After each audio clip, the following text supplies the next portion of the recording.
Hello my dear friends, once again most welcome. एक बार फिर से आप सभी दोस्तों का समसामयिक घटना चक्र के ऑनलाइन प्लेटफॉर्म पर स्वागत है। जैसा कि आपको पता है कि आपकी सबसे लोकप्रिय पुस्तक नाम है प्रतिदृष्टि 2022 का नया संस्करण लॉन्च किया जा चुका है, जिसमें पूरे एक वर्ष का करंट अफेयर आपको मिलेगा। इस पुस्तक पर आधारित सारी वीडियो लेक्चर श्रृंखलाएं, जिसमें आप पढ़ेंगे राष्ट्रीय परिदृश्य, अंतर्राष्ट्रीय परिदृश्य, विधिक, वैज्ञानिक, उसके अलावा साथ ही साथ खेल और संक्षिप्तियों पर आधारित पूरे एक वर्ष का करंट अफेयर। ये पुस्तक आपको मार्केट में आसानी से उपलब्ध है और साथ ही साथ समसामयिक घटना चक्र के ऑनलाइन ऐप पर भी आप इसको आसानी से परचेज कर सकते हैं। जैसा कि आप जानते हैं, इस पुस्तक पर आधारित कई सारे यूट्यूब चैनलों के माध्यम से पीडीएफ के द्वारा आपको यहाँ पर लेक्चर प्रोवाइड किए जाते हैं, जो आपको समझने में उतना विजिबल नहीं होता है, समझने में उतनी आसानी नहीं होती है। इसलिए समसामयिक घटना चक्र के ऑफिशियल प्लेटफॉर्म के द्वारा इस पूरी पुस्तक पर आधारित वीडियो लेक्चर श्रृंखलाएं आपको यहाँ पर पीपीटी के माध्यम से प्रेजेंट किया जाएगा,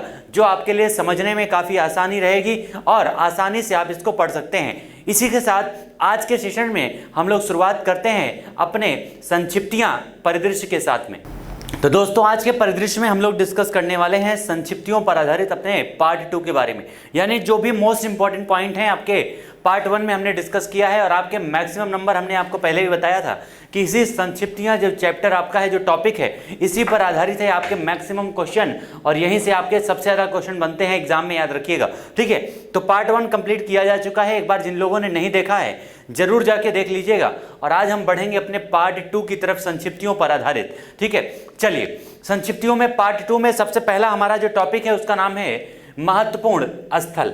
इसके पहले जो हमने डिस्कस किया था डियर अपने पार्ट 1 में, उसमें जो महत्वपूर्ण नियुक्तियां थी और उन नियुक्तियों में आप देखेंगे जो उसके अलावा कई सारे राष्ट्रीय और अंतर्राष्ट्रीय नियुक्तियां, उसके अलावा महत्वपूर्ण जो निधन थे और महत्वपूर्ण जो पुरस्कार हैं, इन सारे टॉपिक को हमने अपने पहले पार्ट में कवर करने का प्रयास किया था।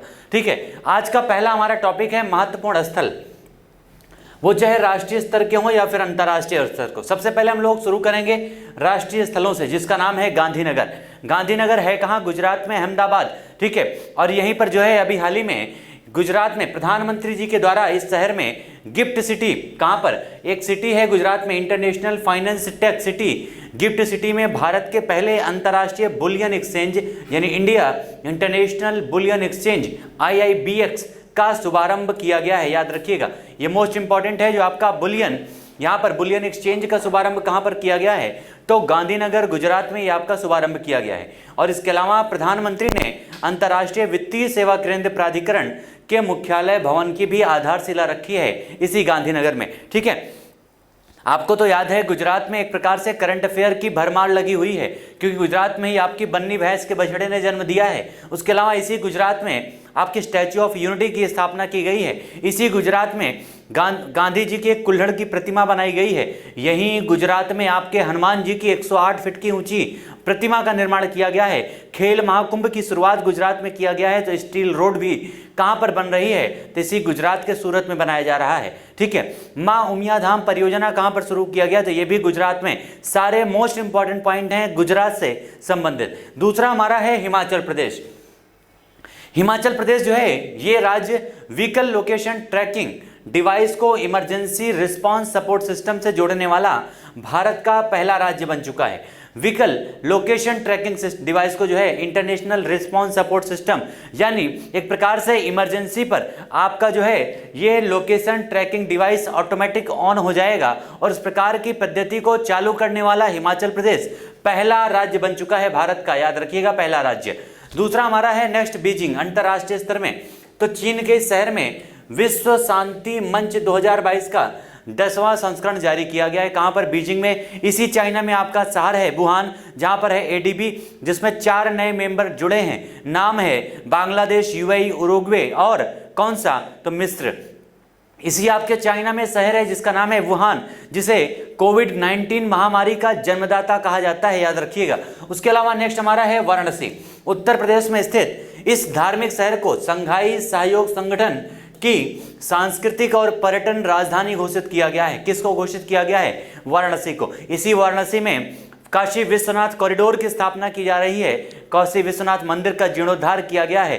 इसी आपके वाराणसी में जापान के द्वारा रुद्राक्ष कन्वेंशन सेंटर की स्थापना भी की गई है। ठीक है, नेक्स्ट चेन्नई है। स्पेस स्टार्टअप अग्निकुल कॉस्मोस ने इस शहर में 3D प्रिंटेड रॉकेट इंजन बनाने हेतु देश का पहला निजी कारखाना खोला है चेन्नई में। और गैबोन और टोगो ये दोनों ऐसे देश हैं जो राष्ट्रमंडल में 55वें और 56वें सदस्य के रूप में शामिल हुए हैं, याद रखिएगा। यानी राष्ट्रमंडल यानी कॉमनवेल्थ की अगर बात किया जाए तो टोटल देशों की संख्या कितनी हो चुकी है? 56। अभी हाल ही में राष्ट्रमंडल खेलों का आयोजन किया गया था जिसमें 72 देशों ने भाग लिया था, याद रखिएगा। 5000 से ज़्यादा खिलाड़ियों ने प्रतिभाग किया था और भारत 61 मेडल जीत करके राष्ट्रमंडल खेलों में चौथे स्थान पर रहा था। ये पॉइंट भी याद रखिएगा। नेक्स्ट हमारा है देहू। कौन सा? अगला हमारा पॉइंट है देहू। प्रधानमंत्री नरेंद्र मोदी जी के द्वारा ये आपका पुणे में स्थित इस स्थल पर एक जगत गुरु श्री संत तुकाराम महाराज मंदिर का उद्घाटन किया गया है। कहाँ पर? महाराष्ट्र में, पुणे में। और मुंबई में क्या किया गया है? तो प्रधानमंत्री जी के द्वारा यहाँ पर स्थित राजभवन में जल भूषण भवन और क्रांतिकारियों की गैलरी का उद्घाटन किया गया है। कहाँ पर? ये तो आपका मुंबई में किया गया है। और जैविक खतरे से संचालित भारत के पहले इलेक्ट्रिक वैन चार्जिंग स्टेशन की इस शहर में शुरुआत की गई है। जबकि इलेक्ट्रिक वैन चार्जिंग का सबसे बड़ा स्टेशन कहां पर है? तो याद रखिएगा ये आपका सबसे बड़ा स्टेशन है गुरुग्राम में, हरियाणा में। ठीक है, और नेक्स्ट पॉइंट क्या है? इसी महाराष्ट्र में महाराष्ट्र के पर्यावरण मंत्री आदित्य ठाकरे के द्वारा गेटवे ऑफ इंडिया के से चर्च गेट तक मार्ग पर शहर की पहली पूर्णतः डिजिटल बस का उद्घाटन किया गया है। पूरी तरह से डिजिटल बस का उद्घाटन भी कहां पर हुआ है? तो इसी महाराष्ट्र में किया गया है। और इस शहर में देश की पहली वाटर टैक्सी का सेवा शुरू किया गया है। ये 4 पॉइंट याद रखिएगा। सबसे पहले इसी आपके महाराष्ट्र में मुंबई में यहाँ पर आपके जल भूषण भवन और क्रांतिकारियों की गैलरी का उद्घाटन प्रधानमंत्री जी के द्वारा। उसके अलावा जैविक कचरे से संचालित पहला electric van charging station gateway of India से चर्च गेट तक भारत की एक प्रकार से पहली डिजिटल बस शहर की शुरू की गई है। और इसी शहर में वाटर टैक्सी सेवा की शुरुआत की गई है। देश की पहली, मोस्ट इंपॉर्टेंट है ये सारे पॉइंट आपके मुंबई से संबंधित। नेक्स्ट हमारा है कनाडा। ये कनाडा वहीं पर है जहां पर अभी हाल ही में एक प्रतिमा प्राप्त हुई है। काशी मंदिर से एक प्रतिमा चोरी हुई थी जिसकी प्राप्ति अभी हाल ही में कनाडा में हुई है, याद रखिएगा। यहीं पर कनाडा सरकार के द्वारा प्रत्येक सिगरेट पर स्वास्थ्य संबंधी चेतावनी छापने का निर्णय लिया गया है। और कनाडा ऐसा करने वाला पहला देश बन गया है जिसने हर सिगरेट पर चेतावनी छापने का फैसला लिया है। इसी कनाडा में आपको याद होगा कि अभी हाल ही में प्रधानमंत्री नरेंद्र मोदी जी के द्वारा सरदार वल्लभ भाई पटेल की प्रतिमा का अनावरण भी किया गया है, याद रखिएगा। ठीक है, नेक्स्ट हमारा है गोवा। गोवा में केंद्रीय मंत्री निर्मला सीतारमण जो वित्त मंत्री हमारे देश की हैं, उन्हीं के द्वारा इस राज्य में राष्ट्रीय सीमा शुल्क और जीएसटी संग्रहालय धरोहर राष्ट्र को समर्पित किया गया है। कहां पर? तो गोवा में, भारत का सबसे छोटा राज्य। ठीक है, और थाईलैंड ये आपका क्यों फेमस है इस समय? तो यह देश जो है मारिजुआना यानी भांग की खेती को वैध घोषित करने वाला पहला एशियाई देश कौन सा बना है? भांग की खेती को वैध घोषित करने वाला पहला एशियाई देश है थाईलैंड। अगला हमारा है मानेसर। कहां पर है? हरियाणा में है मानेसर। और मारुति सुजुकी इंडिया लिमिटेड के द्वारा हरियाणा में इस स्थल पर एशिया के सबसे बड़े 20 मेगावाट के यहाँ पर आपके कारपोर्ट टाइप सौर ऊर्जा संयंत्र की स्थापना की गई है मानेसर में। कहां पर है? हरियाणा में। और मगहर कहां पर है? उत्तर प्रदेश में। काशी या आपका याद रखिएगा, मगहर जो है ये वही जगह है जहां पर लोग मानते थे कि यहाँ पर मृत्यु होने से जो है व्यक्ति नर्क में जाता है, और कबीरदास की मृत्यु हुई थी। उत्तर प्रदेश के संत कबीर नगर में स्थित इस नगर में संत कबीर एकेडमी और अनुसंधान केंद्र का उद्घाटन किया गया है। तुर्की क्यों फेमस है? तो संयुक्त राष्ट्र के द्वारा इस देश के अनुरोध पर देश का नाम तुर्की करने की मंजूरी दी गई है। तुर्की का नाम क्या करने का मंजूरी? तुर्की। उसके अलावा आपको पता है इंडोनेशिया जो आपका है उसने भी अपनी राजधानी में परिवर्तन करने की घोषणा की है और नई राजधानी के रूप में नुनतारा को नामकरण किया है। ठीक है, नेक्स्ट है लेह। ये लेह जो आपका है हमारा राजा पावर सिस्टम को एनटीपीसी से लद्दाख स्थित इस स्थल पर देश के पहले हरित हाइड्रोजन स्टेशन की स्थापना की गई है। कहाँ पर? लेह में। भारत का सबसे ऊंचाई पर स्थित आपका एक प्रकार से पठार है, जो सबसे ठंडा पठार है भारत का, याद रखिएगा, लेह। नेक्स्ट हमारा है जैसलमेर। इस जैसलमेर में अडानी हाइब्रिड एनर्जी के द्वारा जो है जैसलमेर वन लिमिटेड के द्वारा राजस्थान स्थित इस शहर में 390 मेगावाट का पवन सौर हाइब्रिड विद्युत संयंत्र चालू किया जाएगा और यह संयंत्र भारत में स्थापित अब तक का पहला पवन सौर ऊर्जा और सौर हाइब्रिड बिजली उत्पादन संयंत्र होगा, याद रखिएगा, भारत का पहला। कोलकाता क्यों फेमस है?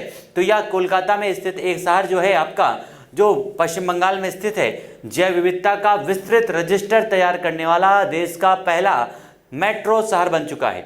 देश का पहला मेट्रो शहर बना है, किस चीज के लिए? तो जैव विविधता का विस्तृत रजिस्टर तैयार करने वाला। और आपको तो पता है यहीं पर आपका है प्रधानमंत्री जी के द्वारा वीडियो कॉन्फ्रेंसिंग के माध्यम से विक्टोरिया मेमोरियल हॉल में बिप्लोबी भारत गैलरी का उद्घाटन भी किया गया है। ठीक है, बिप्लोबी भारत गैलरी का उद्घाटन भी किया गया है। कहां पर? इसी आपके कलकत्ता में विक्टोरिया मेमोरियल हॉल में। नेक्स्ट आपका है लुम्बिनी। अभी हाल ही में हमारे देश के प्रधानमंत्री जी नेपाल की जब यात्रा पर गए थे डियर, तो याद रखिएगा उन्होंने लुम्बिनी की यात्रा की थी, जिसका संबंध भगवान बुद्ध से है। ठीक है, और यहीं पर प्रधानमंत्री नरेंद्र मोदी जी के द्वारा नेपाल स्थित इस बौद्ध स्थल पर भारत अंतर्राष्ट्रीय बौद्ध संस्कृति और विरासत केंद्र का शिलान्यास किया गया है। ठीक है, और पटवाई ये आपका कहां पर है? तो ये आपका जो पटवाई है यहीं पर तत्कालीन केंद्रीय मंत्री मुख्तार अब्बास नकवी और उत्तर प्रदेश के जल शक्ति मंत्री स्वतंत्र देव सिंह के द्वारा उत्तर प्रदेश में इस स्थल पर देश का पहला अमृत सरोवर का उद्घाटन किया गया है। और ये पटवाई आपका है कहां पर? तो रामपुर में। अमृत सरोवर का उद्घाटन शुरुआत कहां पर, एक प्रकार से अनाउंसमेंट कहां पर की गई थी? तो जम्मू कश्मीर से इसका अनाउंसमेंट किया था, सांबा से, हमारे देश के प्रधानमंत्री जी ने। नेक्स्ट आपका है दक्षिण कोरिया। और दक्षिण कोरिया आपको पता है उत्तर अटलांटिक संधि संगठन जो आपका नाटो है, नॉर्थ अटलांटिक ट्रीटी ऑर्गेनाइजेशन को के cooperative cyber defence centre of excellence में शामिल होने वाला पहला दक्षिण एशियाई देश बन चुका है। नाम है कोरिया। ओंटारियो क्यों फेमस है इस समय? तो अभी हाल ही में प्रधानमंत्री नरेंद्र मोदी जी के द्वारा कनाडा के इसी शहर में सरदार वल्लभ भाई पटेल, जो अभी हमने डिस्कस किया था, यहीं पर उनकी प्रतिमा का अनावरण किया गया है। हैनान प्रांत कहां पर है? तो चाइना में। और इस प्रांत में एक 4 वर्षीय बच्चे में बर्ड फ्लू के H3N8 स्ट्रेन की पुष्टि हुई है और किसी मानव के अंदर पहली बार ये इस प्रकार के स्ट्रेन की बर्ड फ्लू के स्ट्रेन पाए गए हैं। याद रखिएगा कहां पर? चीन के हैनान में। बीमारियों का एक प्रकार से जन्मदाता देश बनता जा रहा है। कौन सा? एक आपका चाइना। और हमारे देश में बीमारियों का दरवाजा किसे कहते हैं? तो केरल को कहते हैं। ठीक है, पूर्णिया ये आपका कहां पर है? तो पूर्णिया आपका है बिहार में। ये है आपका पूर्णिया। बिहार के मुख्यमंत्री नीतीश कुमार जी के द्वारा इस स्थल पर पहले ग्रीनफील्ड अनाज आधारित एथेनॉल संयंत्र का अनावरण किया गया है। एथेनॉल आधारित संयंत्र किसके द्वारा? तो नीतीश कुमार जी जो मुख्यमंत्री हैं बिहार के। लिथुआनिया जो है ये आपका इस देश में एक नए भारतीय मिशन को खोलने की मंजूरी दी गई है केंद्रीय मंत्रिमंडल के द्वारा। कहां पर? लिथुआनिया में। जामताड़ा कहां पर है? तो ये आपका झारखंड में। और ये जामताड़ा फेमस क्यों है? तो यहां पर प्रत्येक गांव में एक सामुदायिक पुस्तकालय वाला भारत का पहला राज्य आपका जिला बन चुका है जामताड़ा। ठीक है, कहां पर है? झारखंड में। झारखंड में ये जो जामताड़ा है, इस गांव में प्रत्येक गांव में सामुदायिक लाइब्रेरी स्थापित किया गया है। आगरा क्यों फेमस है? तो आगरा एक प्रकार से यहीं पर वैक्यूम आधारित सीवर सिस्टम को लागू करने वाला देश का पहला शहर बन चुका है। और यहीं पर आपका 41वां हुनर हाट का आयोजन भी किया गया है आगरा में। मोरबी क्यों फेमस है? इसके बारे में हमने बताया। कहां पर है? गुजरात में। और यहीं पर प्रधानमंत्री जी के द्वारा इस स्थल पर हनुमान जी की प्रतिमा जो कितनी ऊंचाई पर है? तो 108 फीट की ऊंची है और इसी का अनावरण किया गया। इसके बारे में अभी हमने आपको डिस्कस भी किया था। ठीक है, और उसके अलावा नेक्स्ट हमारा है यहाँ पर मैसूर। ठीक है, यह आपका इक्वाडोर है, जंगली जानवरों को कानूनी अधिकार देने वाला। ठीक है, मैसूर आपका भारतीय रिजर्व बैंक के द्वारा यहाँ पर अभी हाल ही में वर्णिका के नाम से भारत आपके मैसूर में जो है एक स्याही निर्माण इकाई की स्थापना की गई है वर्णिका के नाम से। एंटोनोनिवो ये आपका अनेरिवो क्यों फेमस है? तो आज़ादी के 75वें अमृत महोत्सव के उपलक्ष्य में यह आपका एक हिस्से के रूप में मेडागर्स की जो राजधानी है यहीं पर महात्मा गांधी के नाम पर एक ग्रीन ट्रायंगल का जो है उद्घाटन किया गया है एंटनानारिवो में, जो कैपिटल है किसकी, मेडागास्कर की, अफ्रीकी कॉन्टिनेंट का देश है जो अफ्रीका कॉन्टिनेंट से थोड़ा अलग कर एक द्वीप के रूप में बगल में बसा हुआ है। मैप में आप आसानी से देख सकते हैं। ग्वालियर क्यों फेमस है, तो इसी ग्वालियर में राज्य के पहले ड्रोन स्कूल की घोषणा की गई है और यहीं पर ड्रोन महोत्सव या ड्रोन मेले का आयोजन किया गया है ग्वालियर में। और इस आपके मध्य प्रदेश में 5 ड्रोन स्कूल की स्थापना की जाएगी, ये पॉइंट भी याद रखिएगा, ठीक है। इसका उद्घाटन ज्योतिरादित्य सिंधिया और मुख्यमंत्री शिवराज सिंह चौहान के द्वारा किया गया है। उसके अलावा भुवनेश्वर ये क्यों फेमस है, तो इस शहर में स्थित कैपिटल हॉस्पिटल में राज्य के पहले मानव दुग्ध बैंक का उद्घाटन किया गया है। मानव दुग्ध बैंक का कहां पर, भुवनेश्वर में है। और भुवनेश्वर तो आपको पता है उड़ीसा की कैपिटल है और कोविड से मुक्त होने वाला, कोविड टीकाकरण करने वाला पहला राज्य कौन सा बना था, तो यही भुवनेश्वर बना था पूर्ण रूप से। गुलमर्ग आपका कहां पर है, तो जम्मू कश्मीर में। और यह जो आपका गुलमर्ग है, यहां पर विश्व का सबसे बड़ा इग्लू कैफे खोला गया है जिसको नाम दिया गया है क्या, स्नोग्लू। क्या नाम दिया गया है, स्नोग्लू इसको नाम दिया गया है। और इसी जगह पर जो है भारतीय सेना के द्वारा एक फायरिंग रेंज का नाम जो है बॉलीवुड अभिनेत्री विद्या बालन के नाम पर रखा गया है। दोनों पॉइंट याद रखिएगा, विद्या बालन के नाम पर जो है यहाँ पर एक फायरिंग रेंज का नाम रखा गया है, साथ ही साथ स्नो ग्लू के नाम से एक जो है यहाँ पर इग्लू कैफे की शुरुआत की गई है जो विश्व का सबसे बड़ा इग्लू कैफे है। उसके अलावा त्रिशूर, ये आपका जो त्रिशूर है यहाँ पर देश का पहला ग्राफीन नवाचार केंद्र, इसकी शुरुआत की गई है जो आपका कहाँ पर है, केरल में, ठीक है।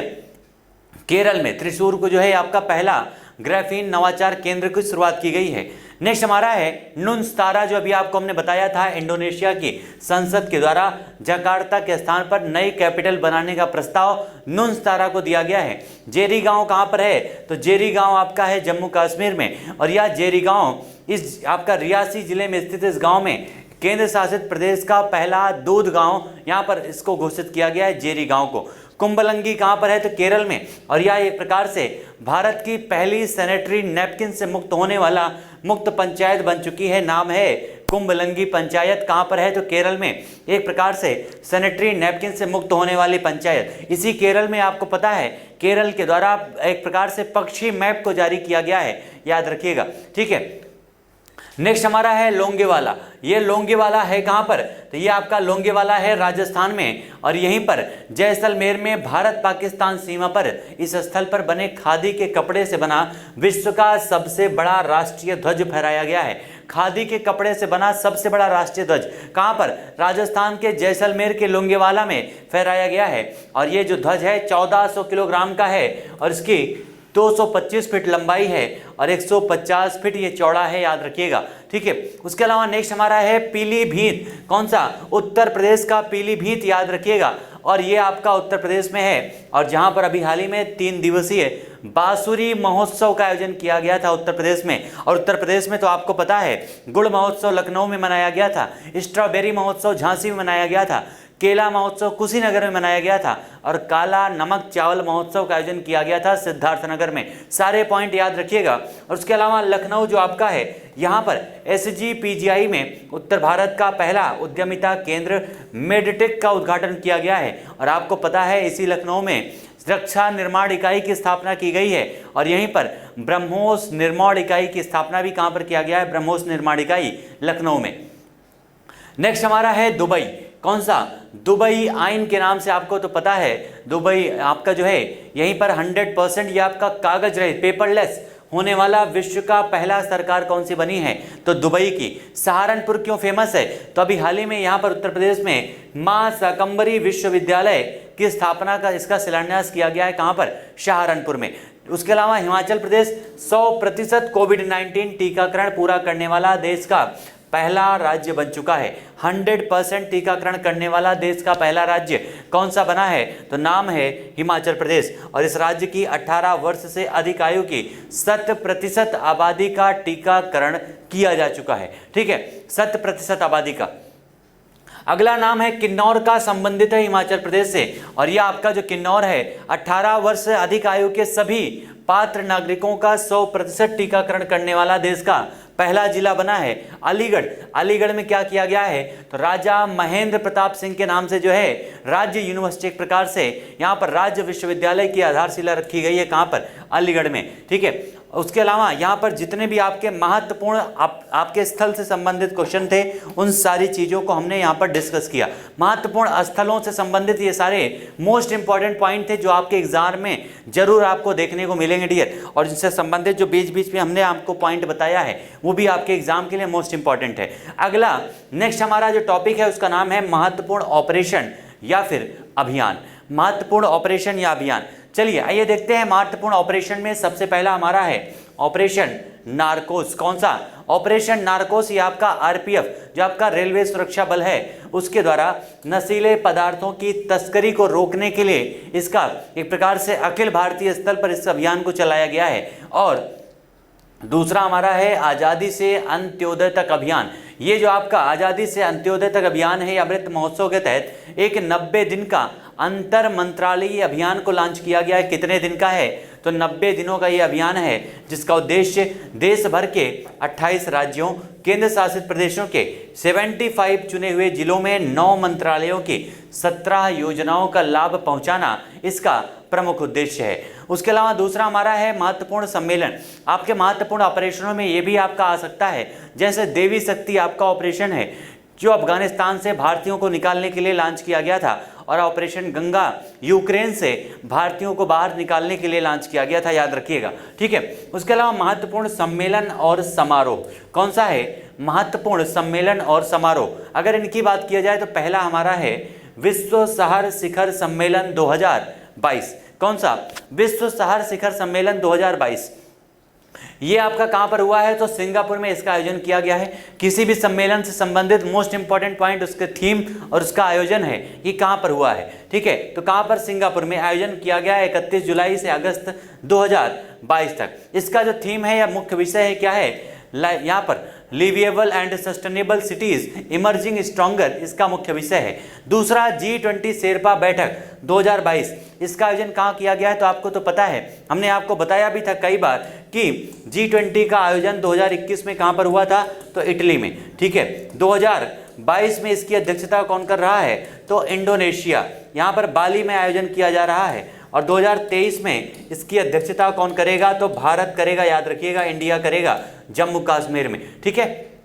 तो 2022 में कहां पर, इंडोनेशिया में, इंडोनेशिया की मेजबानी में लबुआन बाजो में इंडोनेशिया में यह संपन्न हुआ है G20 शेरपा की बैठक। और G20 शेरपा अमिताभ कांत इस बैठक में भारत का प्रतिनिधित्व करेंगे।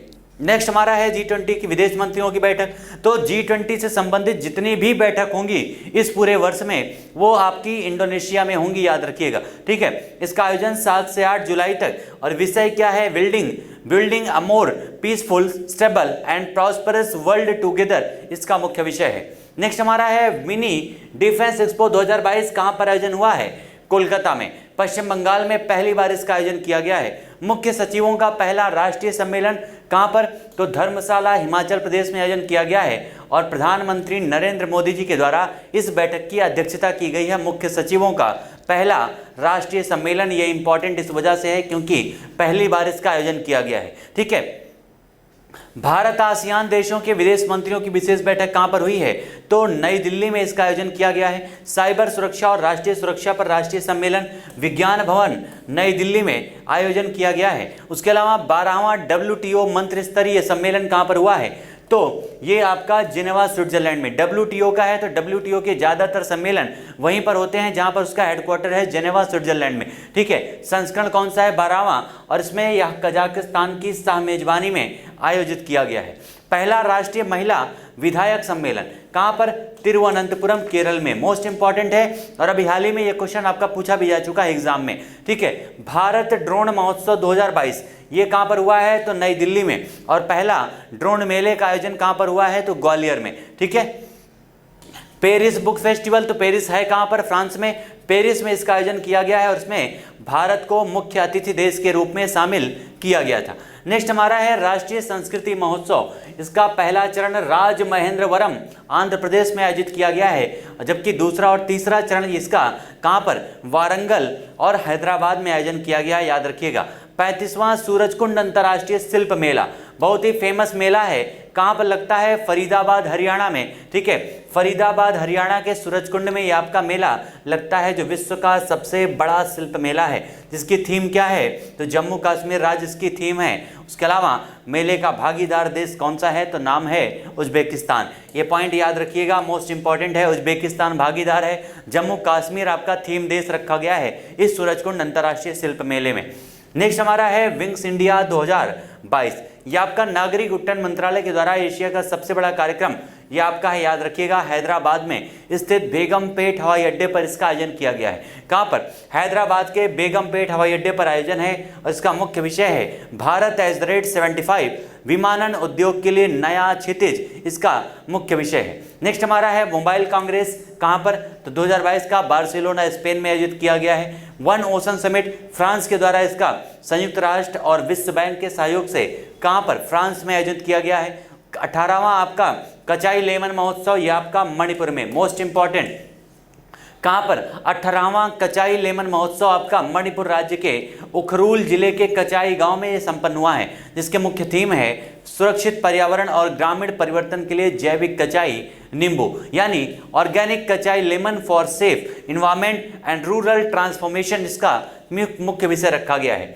25वां राष्ट्रीय युवा महोत्सव कहाँ पर है? तो ये आपका पांडुचेरी में, पुदुचेरी में वर्चुअल रूप से इसका आयोजन किया गया है, जिसकी थीम है सक्षम युवा सशक्त युवा। आपको पता है युवा दिवस आपका कब मनाया जाता है? तो 12 अगस्त को मनाया जाता है। नेक्स्ट हमारा है 9वां नॉर्थ ईस्ट फेस्टिवल 2022। ये आपका मोस्ट इंपॉर्टेंट है, नॉर्थ ईस्ट फेस्टिवल, कहाँ पर? गुवाहाटी आसाम में इसका आयोजन किया गया है। कहाँ पर? गुवाहाटी आसाम में, और इसका थीम है कनेक्टिंग पीपल सेलिब्रेटिंग लाइफ। 5वां हिंद महासागर सम्मेलन 2021 कहाँ पर हुआ है? तो आबू धाबी में, यूएई में इसका आयोजन किया गया है, और यह आपका इसका थीम है Indian ocean ecology economy and epidemic, इसकी थीम रखी गई है। नेक्स्ट हमारा है पहला आहार बाल महोत्सव, इंपॉर्टेंट आपका है पहला आहार बाल महोत्सव, कहाँ पर? कुलगाम जम्मू कश्मीर में आयोजन किया गया है। 40वां भारत अंतर्राष्ट्रीय व्यापार मेला कहाँ पर? नई दिल्ली के प्रगति मैदान में, जिसकी थीम है आत्मनिर्भर भारत। क्या है? आत्मनिर्भर भारत। भागीदार राज्य कौन सा है? तो बिहार है। फोकस राज्य कौन सा है? तो उत्तर प्रदेश और झारखंड इसका फोकस राज्य है। ठीक है, उत्तर प्रदेश और झारखंड फोकस राज्य है, याद रखिएगा। नेक्स्ट हमारी है योजना और परियोजनाएं। उसके अलावा आपको पता है इन आपके महत्वपूर्ण सम्मेलनों में आप याद रखिएगा G7 की जो बैठक है वो आपकी जर्मनी में हो रही है 2022 में, 2023 में, जिसकी अध्यक्षता जापान करेगा। G20 के बारे में हमने तीनों आपको बताया। ब्रिक्स के बारे में अगर बात करें तो ब्रिक्स की जो बैठक है 2021 में भारत में हुई थी, भारत ने उसकी अध्यक्षता किया था। 2022 में चाइना कर रहा है, 2023 में कहाँ पर होगी? तो 2023 में इसकी अध्यक्षता किया जाएगा साउथ अफ्रीका के द्वारा। उसके अलावा जो सार्क है उसकी अध्यक्षता कौन कर रहा है? तो पाकिस्तान कर रहा है। उसके अलावा बिम्स्टेक की अध्यक्षता श्रीलंका के द्वारा की गई है। कंबोडिया के द्वारा जो है आसियान की अध्यक्षता की गई है। तो ये सारे पॉइंट याद रखिएगा, ठीक है। चलिए नेक्स्ट हमारा है योजना तथा परियोजना। अगला हमारा जो पॉइंट है वो है योजना तथा परियोजना, और इसमें सबसे पहला है स्प्रिंट चैलेंज। कौन सा? Sprint challenge. ये जो आपका है प्रधानमंत्री नरेंद्र मोदी जी के द्वारा भारतीय नौसेना में स्वदेशी प्रौद्योगिकी को बढ़ावा देने के लिए इस स्प्रिंट चैलेंज को एक प्रकार से शुरुआत किया गया है, ठीक है। इसका फुल फॉर्म याद रखिएगा, supporting pivoting in R&D research and आपके development through innovations for defence excellence, इसका फुल फॉर्म होता है, याद रखिएगा। नेक्स्ट हमारा है देवघर में विभिन्न परियोजनाओं का लोकार्पण। देवघर कहाँ पर है? झारखंड में, जहाँ पर हमारे देश में प्रधानमंत्री जी के द्वारा कई सारी योजनाओं का यहाँ पर शुभारंभ किया गया है। एक नए हवाई अड्डे सहित करोड़ रुपए से अधिक यहाँ पर विभिन्न विकास परियोजनाओं का यहाँ पर लोकार्पण तथा शिलान्यास हुआ है करोड़ रुपए की। उसके अलावा द्वारका एक्सप्रेसवे ये भारत का पहला एलिवेटेड शहरी एक्सप्रेसवे के रूप में विकसित किया जा रहा है। इस एक्सप्रेसवे को याद रखिएगा, ठीक है। आपको पता है कि भारत का पहला परिवहन रोपवे शुरुआत किया गया है कहाँ पर? ये आप भी याद रखिएगा, वाराणसी में। नेक्स्ट हमारा है भारत की सबसे बड़ी तैरती सौर ऊर्जा परियोजना, कहां पर?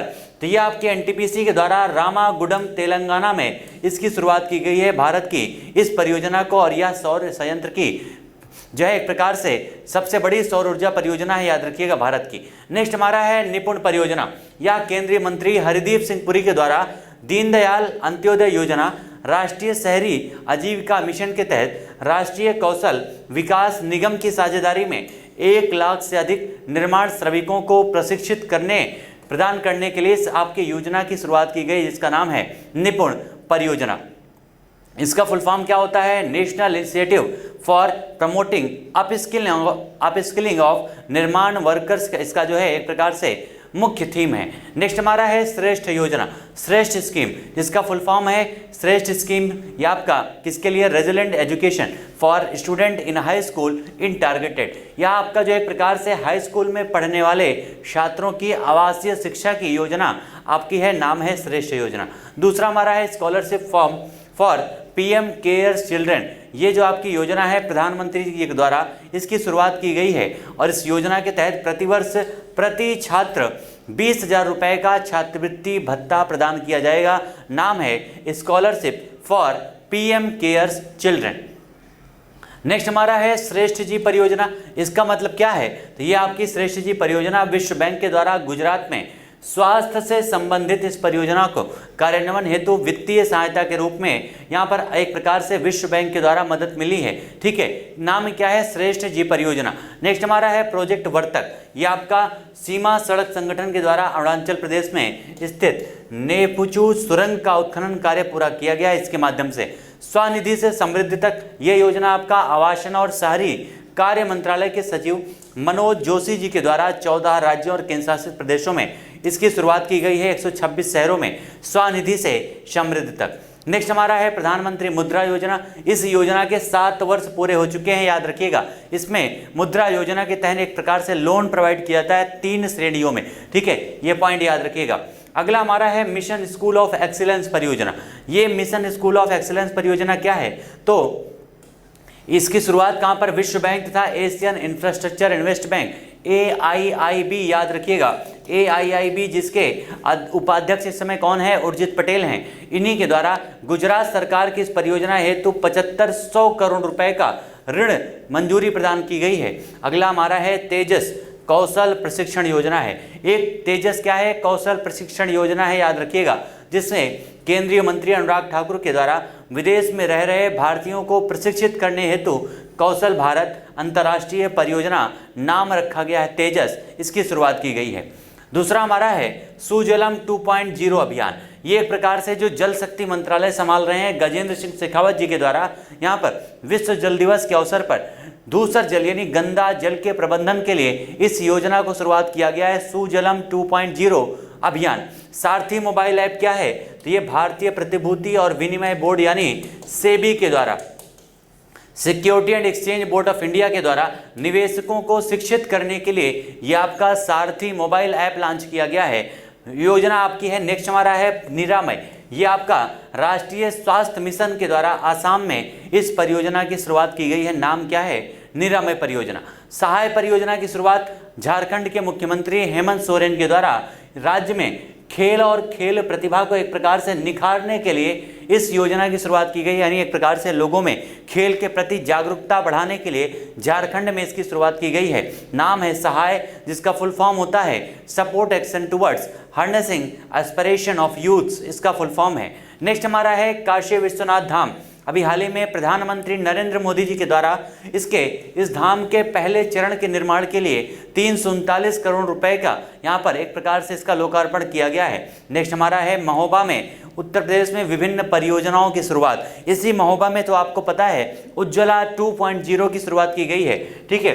यहीं पर प्रधानमंत्री नरेंद्र मोदी के द्वारा अर्जुन सहायक परियोजना, रतौली वियर परियोजना, भवनी बांध परियोजना तथा मझगांव चिली स्प्रिंकलर परियोजना इसमें शुरुआत की गई है हमारे देश के प्राइम मिनिस्टर के द्वारा उत्तर प्रदेश के महोबा में। नेक्स्ट हमारा है तेजस्विनी और हौसला।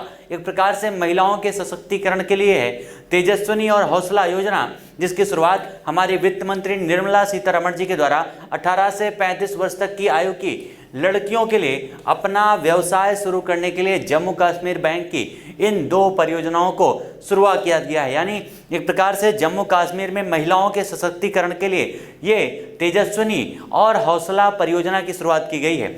नेक्स्ट हमारा है समृद्धि योजना।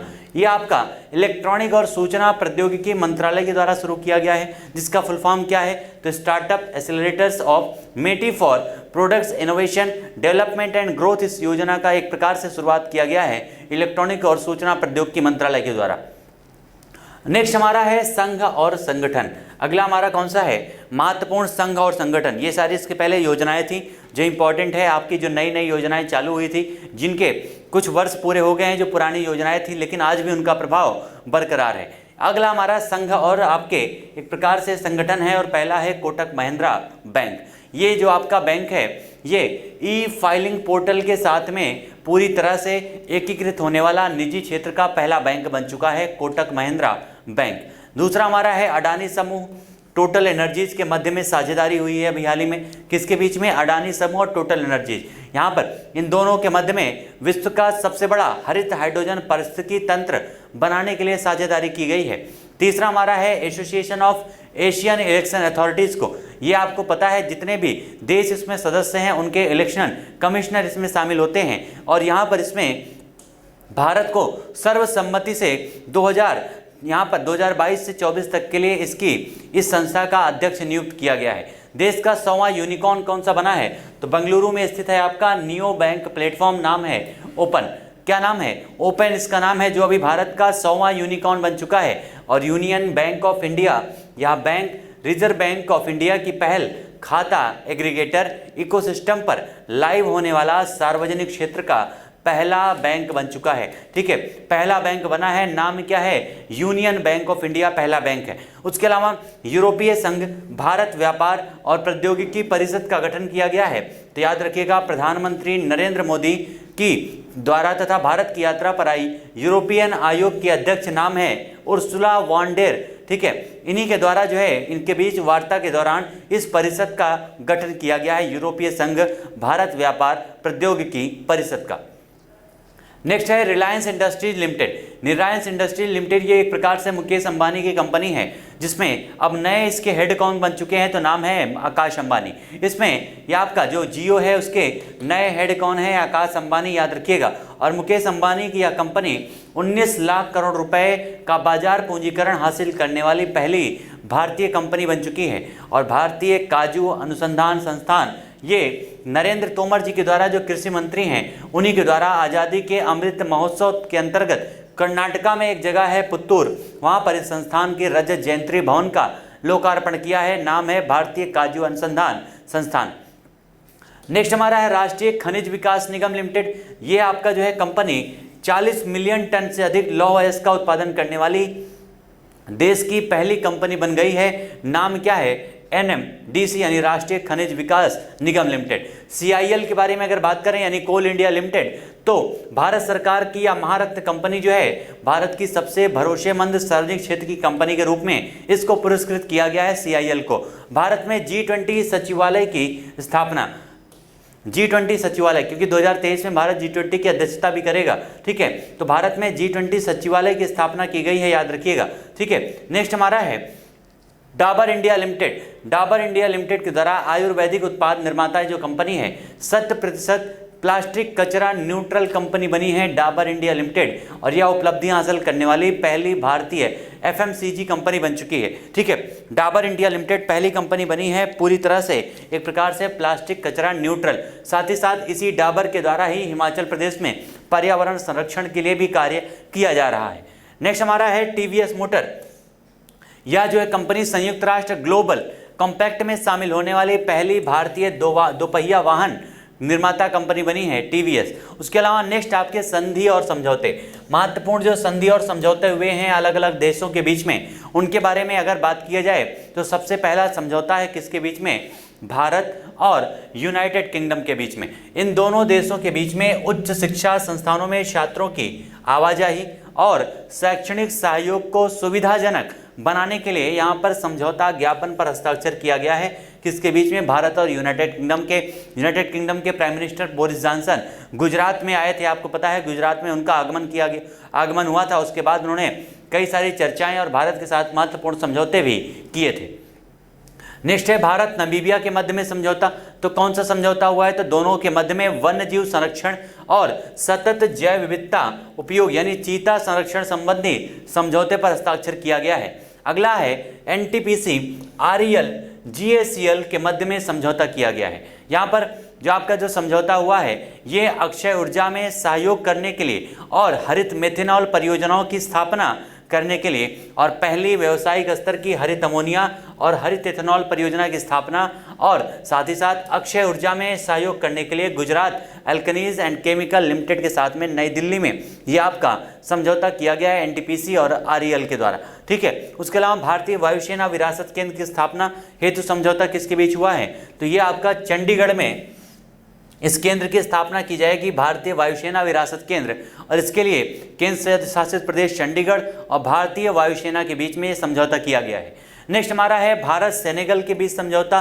तो भारत और सेनेगल के जो आपके सेनेगल के उपराष्ट्रपति जो आए थे, दोनों देशों के बीच में यहाँ पर 3 समझौता ज्ञापन पर हस्ताक्षर किया गया है। उसके अलावा भारत कनाडा के मध्य में समझौता कौन सा हुआ है, तो इनके बीच जलवायु कार्यवाही, पर्यावरण सुरक्षा पर आधारित एक प्रकार से संरक्षण पर द्विपक्षीय सहयोग पर समझौता किया गया है। यहाँ पर मेमोरेंडम ऑफ अंडरस्टैंडिंग पर साइन किया गया है। उसके अलावा भारतीय विमानपत्तन प्राधिकरण, यह आपका उत्तर प्रदेश सरकार के साथ में समझौता हुआ है AAI का, भारतीय विमानपत्तन प्राधिकरण और उत्तर प्रदेश सरकार के बीच में।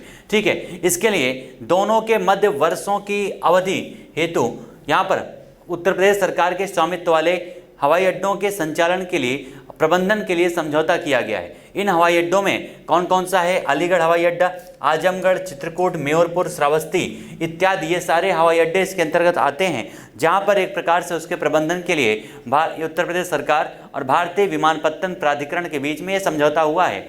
उसके अलावा इजराइल संयुक्त अरब अमीरात के मध्य में समझौता, ये समझौता जो है आपका एक प्रकार से पहला अवसर है जब इजराइल ने किसी अरब देश के साथ में यहाँ पर मुक्त व्यापार समझौता किया है, याद रखिएगा।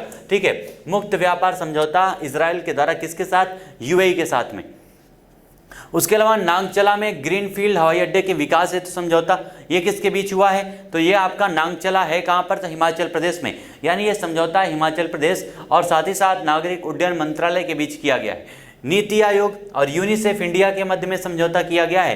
तो ये क्यों हुआ है, तो ये समझौता दोनों देशों ने देश में बच्चों पर आधारित सतत विकास लक्ष्यों को प्राप्त करने के लिए ये आपका समझौता किया है। नेक्स्ट है भारत नेपाल के मध्य में समझौता। भारत नेपाल के मध्य में दोनों देशों के बीच में यहाँ पर समझौता हुआ है, जिसमें किसानों को G2G समझौता, इसमें किसानों को रासायनिक उर्वरकों की लंबी अवधि तक आपूर्ति हेतु समझौता हुआ है। उसके अलावा केंद्रीय मंत्रिमंडल के द्वारा दोनों देशों के मध्य में धारचूला भारत और यहाँ पर नेपाल में महाकाली नदी पर सेतु के निर्माण हेतु एक समझौता हुआ है। उसके अलावा उन्नत हेलीकॉप्टर ALH MK3, कौन सा ALH MK3 के लिए समझौता किया गया है, इसके निर्यात के लिए। अभी हाल ही में जो है किसके साथ में, तो ये आपका HL के द्वारा यानी हिंदुस्तान एरोनॉटिक्स लिमिटेड के द्वारा ये समझौता मॉरिशस सरकार के साथ में किया गया है। ठीक है, मॉरिशस सरकार के साथ में। नेक्स्ट हमारा है देश में प्राथमिक स्वास्थ्य देखभाल बेहतर बनाने के लिए समझौता, किसके किसके बीच में हुआ है ये समझौता, तो भारत सरकार के बीच में और ADB यानी एशियन डेवलपमेंट जो आपका बैंक है उसके बीच में 13 राज्यों के शहरी क्षेत्रों में व्यापक प्राथमिक स्वास्थ्य देखभाल की पहुंच को मजबूत करने, बेहतर बनाने हेतु $300 मिलियन का समझौता किया गया है ऋण के लिए। और ये 13 राज्य कौन कौन से हैं, तो आंध्र प्रदेश है, आसाम है, छत्तीसगढ़ है, गुजरात है, हरियाणा, झारखंड, कर्नाटक, मध्य प्रदेश, महाराष्ट्र, राजस्थान, तमिलनाडु, तेलंगाना और पश्चिम बंगाल शामिल हैं। ठीक है, तो किस लिए है, तो एक प्रकार से स्वास्थ्य देखभाल की पहुंच को एक प्रकार से सुलभ बनाने के लिए। नेक्स्ट है कार्बी एंगलोंग समझौता, ये मोस्ट इंपॉर्टेंट आपका है कार्बी एंगलोंग समझौता, जो यहाँ पर केंद्र सरकार, आसाम सरकार और राज्य के विद्रोही गुटों के बीच में ये समझौता किया गया है, कार्बी एंगलोंग समझौता। नेक्स्ट हमारा है आपके महत्वपूर्ण आयोग और समितियाँ।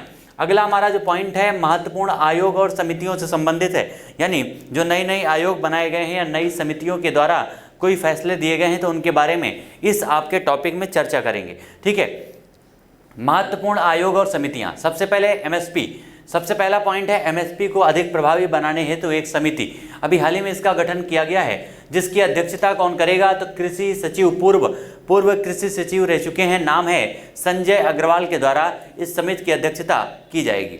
दूसरा, भारतीय कपास परिषद का गठन, ये आपका किया गया है केंद्र सरकार के द्वारा, भारतीय कपास परिषद का गठन, जिसमें इसके अध्यक्ष कौन है, एक प्रसिद्ध व्यापारी हैं कपास के, सुरेश भाई कोटक को इसका अध्यक्ष नियुक्त किया गया है, याद रखिएगा, भारतीय कपास परिषद का। नेक्स्ट हमारा है वैकल्पिक निवेश नीति पर सलाहकार परिषद का गठन किया गया, किसके द्वारा, सेबी के द्वारा। ठीक है, किसके द्वारा, यह आपका भारतीय प्रतिभूति एवं विनिमय बोर्ड के द्वारा इसको पुनर्गठित किया गया है, और इसके अध्यक्ष कौन है, तो इंफोसिस की सह संस्थापक हैं एन.आर. नारायण मूर्ति को इसका अध्यक्ष नियुक्त किया गया है वैकल्पिक निवेश नीति पर सलाहकारी समिति का। ठीक है, उसके अलावा नेक्स्ट हमारा पॉइंट है विधि तथा न्याय। आज के टॉपिक का सबसे लास्ट पॉइंट है, याद रखिएगा, विधि तथा न्याय। इसके बाद के जो टॉपिक हैं, इसके बाद के जो पॉइंट हैं, क्योंकि सेशन आपका ज़्यादा लंबा ना हो, इसके लिए इसके आगे के पॉइंट को हम लोग डिस्कस करेंगे अपनी अगली क्लास में। तो लास्ट आपका है विधि तथा न्याय, और पहला है यहाँ पर विधि और न्याय में हमारा है अनुच्छेद 142। पहला पॉइंट है अनुच्छेद 142 आखिर चर्चा में क्यों है, तो अभी हाल ही में आपको पता है राजीव गांधी जी की जो हत्या हुई थी 1991 में, उसी समय के जो उनके हत्यारे थे, 7 दोषियों में से एक एजी पेरारिवलन की आपके रिहाई के लिए संविधान के तहत प्राप्त विशेषाधिकारों के तहत इनको फैसला सुनाया गया है, इस आपके 142 के तहत, आर्टिकल के तहत, जिसमें भारतीय संविधान के अनुच्छेद के तहत उच्चतम न्यायालय को विशेष अधिकार प्रदान करता है, और इस अनुच्छेद के तहत आपके न्यायालय ऐसे फैसले दे सकते हैं जो किसी लंबित पड़े मामले को पूरा करने के लिए आवश्यक हो। ठीक है, ये फैसला सुनाया गया राजीव गांधी हत्या केस में ये मामला सुनाया गया, याद रखिएगा, अनुच्छेद 142 का प्रयोग किया गया है। और नेक्स्ट हमारा है जीएसटी परिषद की सिफारिशें केंद्र और राज्यों के लिए बाध्यकारी नहीं है, ये आपका फैसला सुनाया गया है, किसके द्वारा, उच्चतम न्यायालय के 3 न्यायाधीशों की पीठ ने गुजरात उच्च न्यायालय के फैसले को बरकरार रखते हुए वस्तु एवं सेवा कर, यानी जो आपकी जीएसटी परिषद है, और केंद्र राज्य संबंध के मामले में ये फैसला सुनाया है जीएसटी परिषद से संबंधित। ठीक है, ये सारे मोस्ट इंपॉर्टेंट पॉइंट थे आज के इस विधि और न्याय से संबंधित। नेक्स्ट हमारा है स्वैच्छिक वेश्यावृत्ति जो है अपराध नहीं है, यानी एक प्रकार से आप देखते हैं जो वेश्यावृत्ति की प्रवृत्ति चल रही है कई जगह इस तरह की, उसमें जो स्वैच्छिक वेश्यावृत्ति है इसको उच्चतम न्यायालय के द्वारा इसे अपराध घोषित नहीं किया गया है। ठीक है, उच्चतम न्यायालय के 3 न्यायाधीशों की एक पीठ ने फैसला सुनाया है कि अगर कहीं पर स्वैच्छिक वेश्यावृत्ति अगर चल रही है तो अपराध की श्रेणी में नहीं आता है, और यह फैसला जस्टिस एल नागेश्वर राव, किसकी अध्यक्षता में, एल नागेश्वर राव की पीठ की, इनकी अध्यक्षता वाली पीठ में सुनाया गया है। और इस पीठ में 2 अन्य जस्टिस जो थे उनका नाम क्या है, BR गवई और जस्टिस AS बोपन्ना, इसके नए इसमें आपके जो 2 जस्टिस शामिल थे वो उनका नाम है। उसके अलावा हरियाणा धर्मांतरण रोकथाम विधेयक, ये आपका उत्तर प्रदेश में भी लागू हो चुका है, मध्य प्रदेश में भी लागू हो चुका है, कर्नाटक में भी ये आपका प्रस्ताव आ चुका है। और ये आपका हरियाणा धर्मांतरण रोकथाम विधेयक जो आपका है, ये हरियाणा विधानसभा के द्वारा पारित किया गया है 22 मार्च को, और इसके अंतर्गत बल, अनुचित प्रभाव, प्रलोभन के माध्यम से अगर किसी का धर्म परिवर्तन किया जाता है तो एक प्रकार से कानूनी अपराध होगा, और इसको रोक लगाने के लिए यह आपका जो है विधेयक पास किया गया है। ठीक है, जिसमें 1 से 5 वर्ष तक की कैद और कम से कम 1 लाख रुपए तक के जुर्माने का भी प्रावधान किया गया है। नेक्स्ट हमारा है दिल्ली शिक्षक विश्वविद्यालय विधेयक 2022। कौन सा, दिल्ली शिक्षक विश्वविद्यालय, दिल्ली में पहला शिक्षक विश्वविद्यालय की स्थापना की गई है, याद रखिएगा, दिल्ली में, और इसी के लिए आपका ये विधेयक पास किया गया है। दूसरा हमारा है संविधान में 127वां संशोधन विधेयक। ये जो आपका 127वां संशोधन विधेयक है, ये एक प्रकार से राज्यों को ये अधिकार देता है कि वे अपने अकॉर्डिंग राज्य एवं केंद्र शासित प्रदेशों के द्वारा जो है शैक्षिक या सामाजिक रूप से पिछड़े हुए वर्गों के जो लोग हैं उनको यहाँ पर उनके एक प्रकार से सूची में शामिल करने का अधिकार देता है राज्यों केंद्र शासित प्रदेशों को, जिसके पहले यहाँ पर सुप्रीम कोर्ट के द्वारा इस पर रोक लगाया जा चुका था। ठीक है, उसी रोक को एक प्रकार से यहाँ पर एक उनके प्रभाव को नगण्य करने के लिए ही यहाँ पर संसद में 127वां संशोधन विधेयक ये पास किया गया है। ठीक है। इस प्रकार से ये सारे महत्वपूर्ण आज के हमारे मोस्ट इंपॉर्टेंट पॉइंट थे जो आज के सेशन में हमने डिस्कस किया अपने इन संक्षिप्तियों में से। ठीक है, इसके पहले एक पार्ट आपका अपलोड हो चुका है, जितने भी लोगों ने अभी उस पार्ट को ना देखा हो तो एक बार देख लीजिएगा सारे लोग जा करके। ठीक है, तो आज के सेशन को यहाँ पर समाप्त करते हैं और इसके बाद ठीक है, इसके बाद मिलते हैं फिर से अपने अगले सेशन में संक्षिप्तियों के पार्ट 3 में, जो मोस्ट इंपॉर्टेंट पॉइंट होंगे उनके वहां पर हम डिस्कस करेंगे। ठीक है, चलिए मिलते हैं नेक्स्ट क्लास में, तब तक के लिए आप सभी लोगों को thank you so much. All my dear friend, जय हिंद।